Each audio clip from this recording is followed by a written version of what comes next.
ஒரு அழகான காடு. அங்க ஒரு எலியும் அணிலும் தங்களுக்கான உணவை ஒரு குகைக்குள்ள சேமிச்சு வச்சாங்க.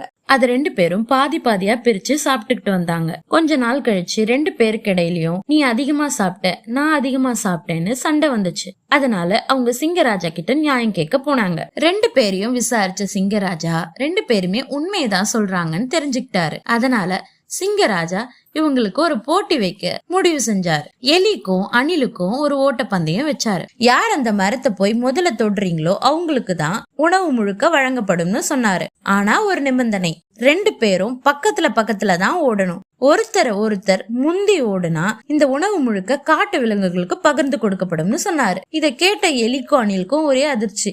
இருந்தாலும் 2 பேரும் ஒரே நேரத்துல ஒரே மாதிரி நடந்து போய் அந்த மரத்தை தொட்டாங்க. அப்போ சிங்கராஜா, நீங்க 2 பேரும் ஒத்துமையா இருந்ததுனால இந்த உணவு உங்களுக்கே கிடைச்சது. அதனால நீங்க சண்டை போடாம ஒத்துமையா இருங்கன்னு அறிவுரை கொடுத்தார்.